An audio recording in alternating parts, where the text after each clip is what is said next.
भारत के एक छोटे से गांव रामपुर में जीवन बहुत साधारण था।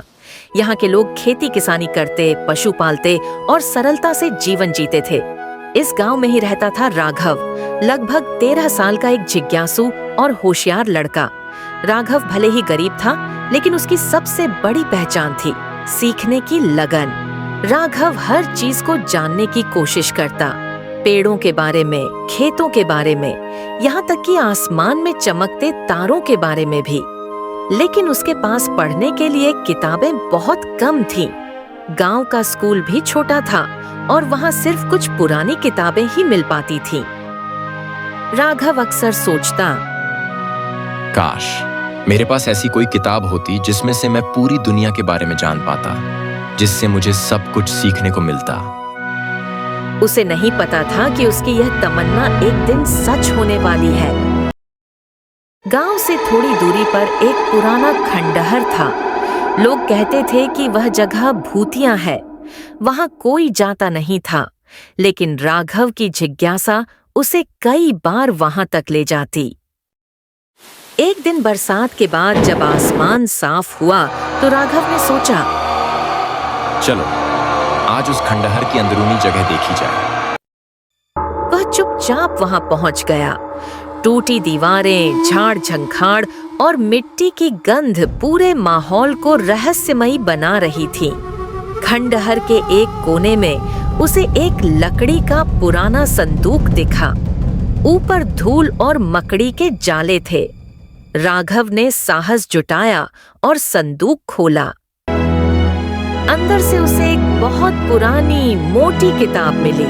किताब चमड़े की जिल्द में बंधी थी और उसके ऊपर सुनहरे अक्षरों में लिखा था, ज्ञान ही सबसे बड़ी शक्ति है। राघव ने जैसे ही किताब को हाथ लगाया, उसके शरीर में एक हल्की सी बिजली सी दौड़ गई। उसे लगा यह किताब कोई साधारण किताब नहीं है। राघव ने किताब खोली। पहले पन्ने पर लिखा था, हे पाठक, यह किताब केवल उसी को मिलेगी जिसकी जिज्ञासा सच्ची हो और मन पवित्र। तुम जो भी पूछोगे, यह किताब तुम्हें उत्तर देगी। राघव की आंखें चमक उठी। उसने तुरंत पूछा, आसमान में तारे क्यों चमकते हैं? अचानक किताब के पन्ने खुद ब खुद पलटने लगे और उसमें चित्र और शब्द उभर आए। उसमें पूरी तरह बताया गया कि तारे कैसे जलते हैं, क्यों चमकते हैं और वे कितनी दूर होते हैं। राघव आश्चर्य से भर गया। उसने दूसरी बार पूछा, पौधे क्यों हरे होते हैं? फिर वही हुआ। किताब ने पूरी व्याख्या दी। राघव समझ गया कि यह किताब वाकई जादुई है। अब राघव रोज मौका मिलते ही किताब पढ़ने चला जाता। धीरे धीरे वह किताब उसे केवल विज्ञान ही नहीं, बल्कि इतिहास, भूगोल, गणित और जीवन के बड़े बड़े सबक भी सिखाने लगी। कभी कभी किताब उसे चित्रों के माध्यम से दिखाती, तो कभी सीधे आवाज की तरह समझाती। गांव में जब बच्चे खेलते, तब राघव किताब से सीखता। धीरे धीरे उसने अपने दोस्तों को भी छोटी छोटी बातें बतानी शुरू की, जैसे बीज कैसे अंकुरित होते हैं, पानी कैसे शुद्ध किया जा सकता है और आकाश में इंद्रधनुष क्यों बनता है। लोग हैरान थे कि इतना छोटा लड़का इतना ज्ञान कैसे जानता है। गांव में एक सेठ रहता था, लालचंद सेठ। वह गांव का सबसे अमीर आदमी था, लेकिन बहुत घमंडी और लालची था। जब उसे पता चला कि राघव के पास कोई अजीब किताब है, तो उसके मन में लालच जाग उठा। उसने सोचा, अगर वह किताब मुझे मिल जाए तो मैं दुनिया का सबसे ताकतवर आदमी बन सकता हूँ। उसने राघव को बुलाकर कहा, बेटा, मुझे सुना है तुम्हारे पास कोई खास किताब है, मुझे दिखाओ, मैं तुम्हें बहुत सारा धन दूंगा। लेकिन राघव ने मासूमियत से जवाब दिया, सेठ जी, ये किताब किसी को बेचने की चीज नहीं है, ये तो सीखने के लिए है।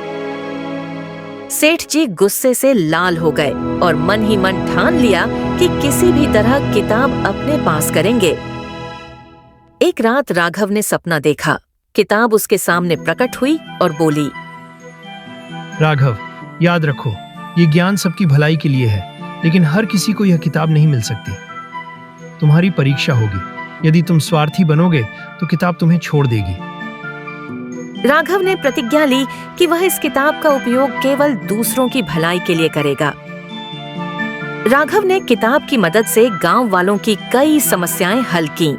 उसने बताया कि किस तरह खेतों में सिंचाई का बेहतर तरीका अपनाया जा सकता है, कैसे पेड़ लगाकर गांव को हरा भरा बनाया जा सकता है, कैसे बीमारियों से बचाव के लिए स्वच्छता रखनी चाहिए।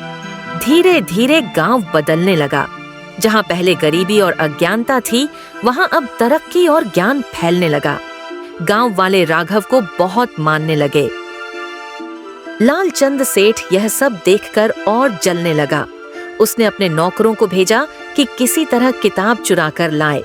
एक रात सेठ के लोग खंडहर में पहुंचे और किताब को उठा लिया।